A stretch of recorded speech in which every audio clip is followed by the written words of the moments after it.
Some men aren't looking for anything logical, like money. They can't be bought, bullied, reasoned, or negotiated with. Some men just want to watch the world burn. Welcome back to Thinking Critical. This is Wes.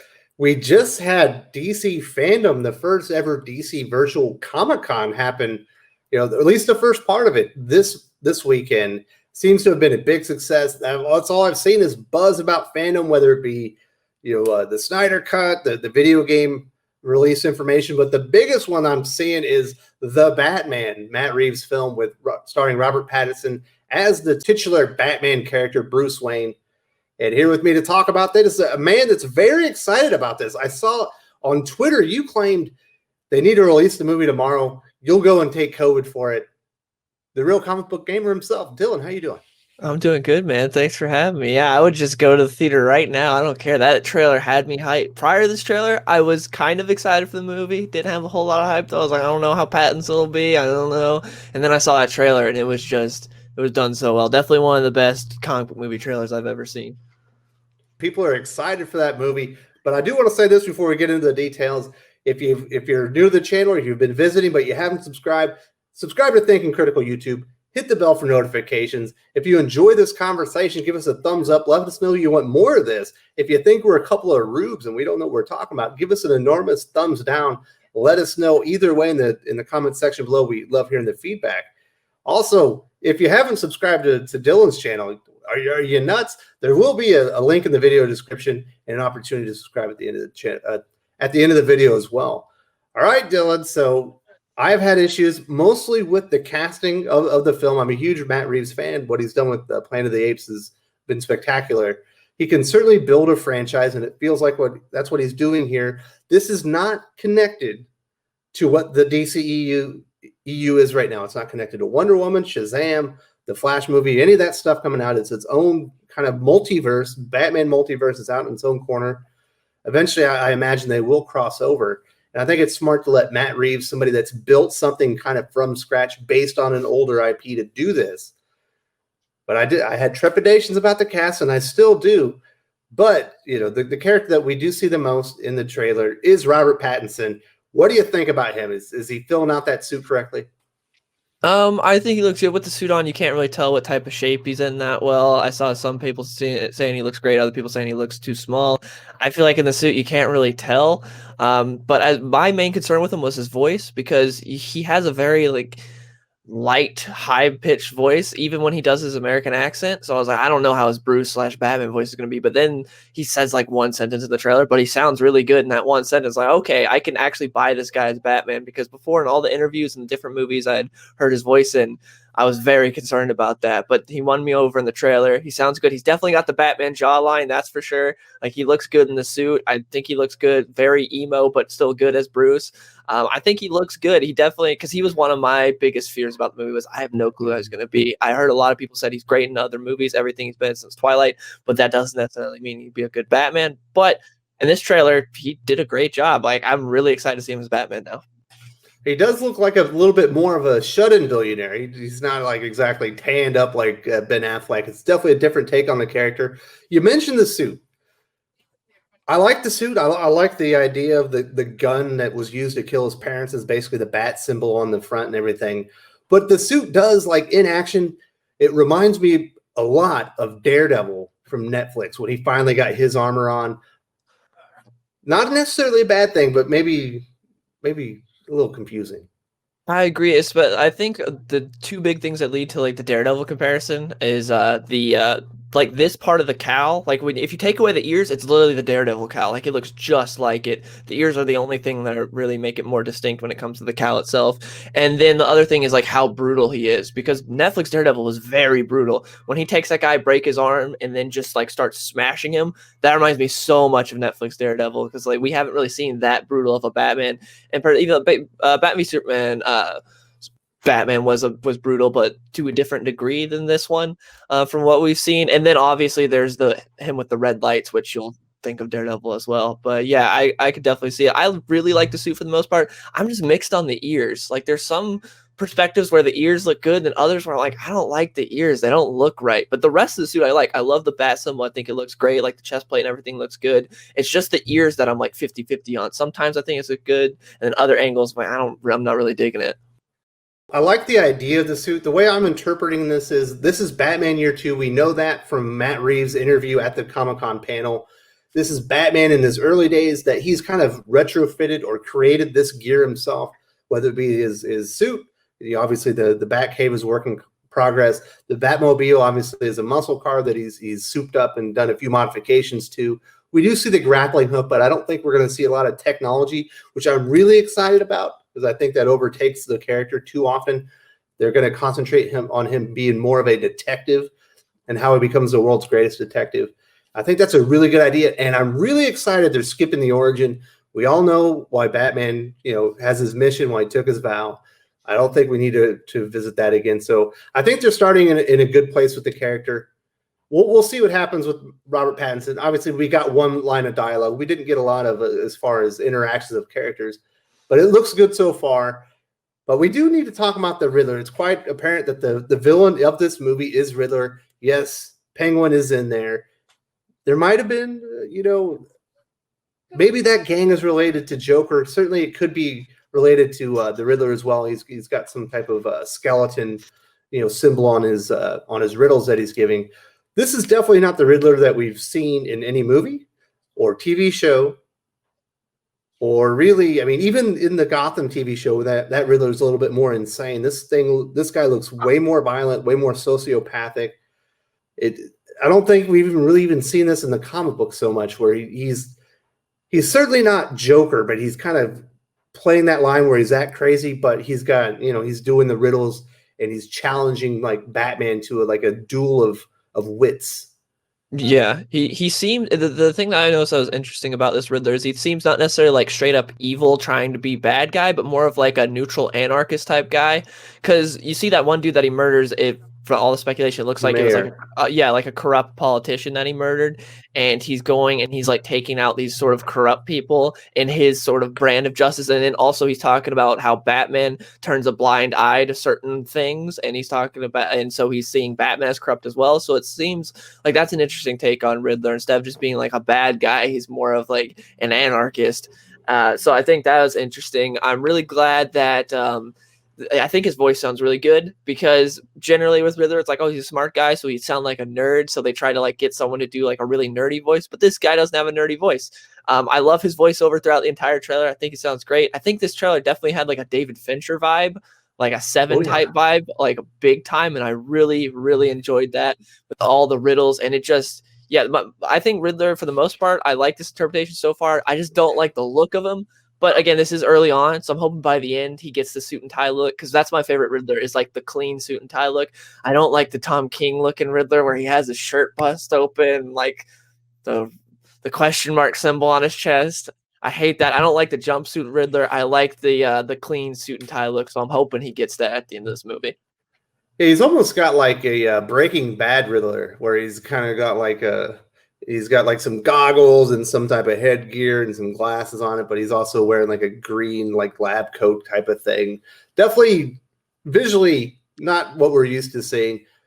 I'm with you. I hope by the end of the film, and I imagine he's not going to win, but by the end, the final scenes, we do get to see Riddler out, in his more traditional, green garb, where he's maybe a suit and maybe a cane.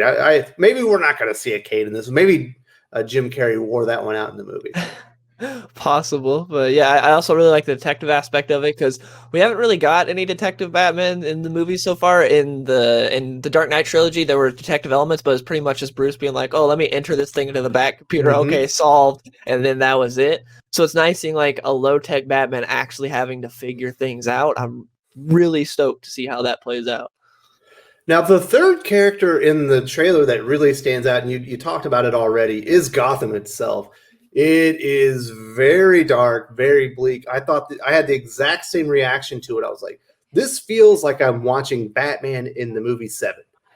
I hope it's raining just like it was in that movie. That is definitely the aesthetic, the vibe that you're getting of this version of Gotham. Gotham should be dirty. It should be disgusting. It is corrupt. So I really think that he so far he's absolutely nailed the aesthetic and the feel of Gotham itself.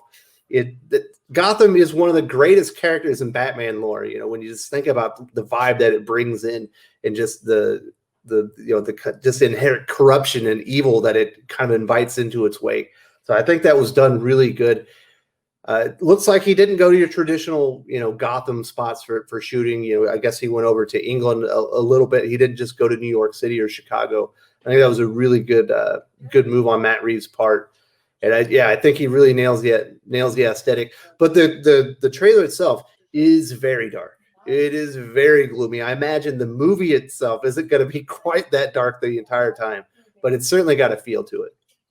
Yeah, the tone was very dark. Gotham looks great. He didn't. I believe in Dark Knight they used Chicago and Pittsburgh primarily for that Gotham, and so Matt Reeves talked about this a little bit during DC FanDome, where like you could see it, you'd recognize stuff and you'd be like, oh, that's a real place, not Gotham. But for him, he went over to Liverpool and shot most of it there because he says there's a lot of Gothic structures and like gargoyles and stuff over there. And then he filled a lot of other stuff in with CGI. So that way it's a mix. So that way it's not like, oh, you're like, oh, that's Pittsburgh, or oh, that's Liverpool. You're looking at it like, that's Gotham. So I thought that was cool that he did that. And I'm excited to see how that plays out in the movie. And yeah, the tone is really dark. I wonder if this is how it's going to be with the movie or with subsequent trailers, because they still have only filmed like, I think he said like 30% of the movie. So we don't really even know how this movie is going to play out in terms of its tone. But yeah, right now, really dark thriller, which I actually really dig right now.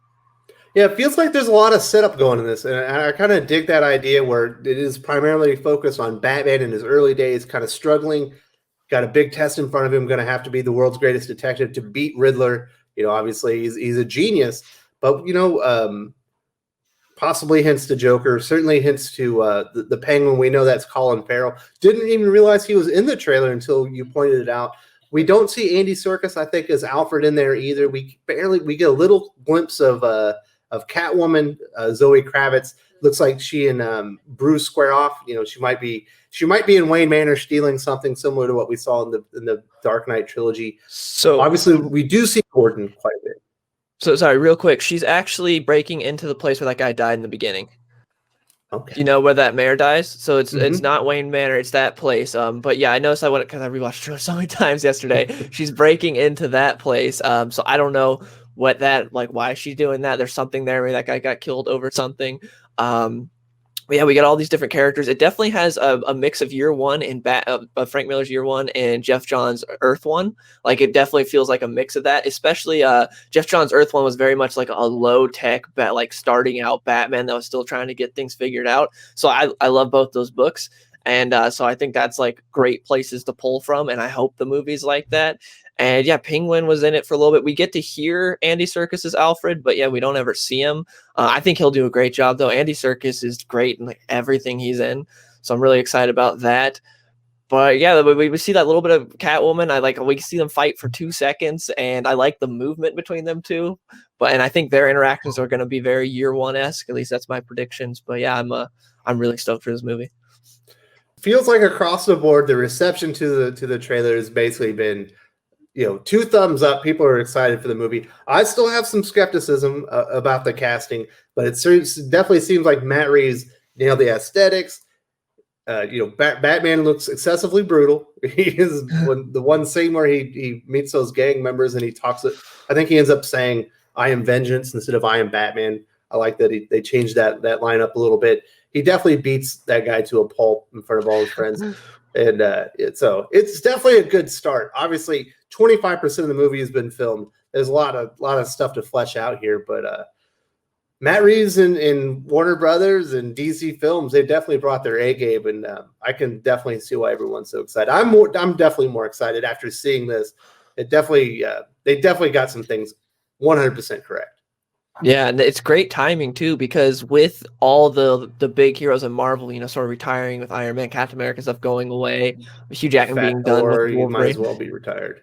Exactly. So, and now there's like a hole to fill because no one's really, for the new heroes of Marvel, people are excited for Spider-Man, but no one really cares about anyone else. Like, people don't really care about Captain Marvel or continuing on Ant-Man. It's whatever. So for Batman to now come in with a great movie to start out, assuming it's going to be good, this is really good timing for them. And this trailer, man, I hope we get it somewhat soon, and it's not just way in the future and gets pushed back because of everything that's been going on. But yeah, I feel like so far they're definitely going off on the right foot so far. If you just look at the slate of 7 movies that they basically confirmed out from 2021 to 2022, starting out with Wonder Woman 1984, obviously you got The Batman, Suicide Squad, Shazam 2, Black Adam's in there. I believe Aquaman 2 as well. The Flash, I think, is also confirmed in there. Oh yeah. It really feels like DC has kind of learned from their mistakes, and they're building on the solid footing that they gained with Wonder Woman, Shazam, Aquaman. They're kind of building on it. Obviously, Joker was a huge hit, but it was a different direction. I'm glad that they're doing standalone solo films that separates them from the MCU, and I just really dig the direction that they're going in now, because I think eventually they are going to have an opportunity to do that Justice League movie where everyone's going to be excited and it feels like it's been an earned moment rather than trying to rush to it, which it felt like they did the last time. Hopefully fans are excited about the Snyder Cut Justice League that they're going to be getting. It sounds like it's more like a TV show than a movie now, but the film slate looks awesome. Like, you couldn't be happier with them. It feels like they definitely righted the ship. Yeah, and they have a plan now, and they're actually like doing stuff that makes sense. I just want Man of Steel 2 already. I really wish we get a Man of Steel sequel. Poor Superman always getting treated terribly when it comes to the media. But yet, I also, when I'm looking at all these different comic book movies, I feel like by far, like when it comes to Marvel or DC, the Batman's the one I'm most excited for. Like, out of all these, that's the one that I'm most looking forward to out of all these movies is Batman, which is crazy because, we've had so many Batman movies, but the new upcoming one is the one that I'm most excited for, even though I've already seen so many Batman movies. Well, he's certainly been on the big screen more than any other comic book characters, but like I said, they hit it out the park. It's obviously familiar, but it feels different and it feels exciting. I'm glad that they're going to an earlier take. We did see that a little bit in Batman Begins, but seeing a Bruce Wayne that fails a little bit, that maybe doesn't get everything right the first time, kind of reminds me of The Long Halloween when he's doing the detective work in there, and he's getting that puzzle wrong the entire time. And he doesn't even realize it until the end. It was like, oh, that was a good twist on there. He needed another set of eyes to finally get him focused in on the right direction. I hope we're getting more of that. Yeah, same. I'm really excited to see a detective Batman actually on the big screen trying to solve things. It'll be really cool, especially making Riddler not just some side character, but actually like a competent foe for Batman early on in his career. It's gonna be really exciting to see that on the big screen. Well, Dylan, I really appreciate you showing up here on the channel today, talking about DC FanDome, the Batman trailer. Obviously, you are going to be on the channel tomorrow. We're going to be talking about the video game announcements. You do have a video game and comic book related YouTube channel. If you've enjoyed what Dylan brought to the channel here today and you haven't subscribed, here in a few seconds, you will have a chance to just hit a button. You can go over to his channel and subscribe that way. Is there anything else that you needed to say before we wrap this up? No, that's about it. Just thanks for having me on, man. If you enjoyed this video, please give it a like. I would appreciate it very much. It helps us attract more views for the channel. Subscribe for future commentary, comic book news, and reviews. And don't forget to ring the bell for notifications. If you want to talk comics, movies, and much, much more, you can follow me on Twitter at Wes_from_TC. With that, Salamat Po, and I'm out.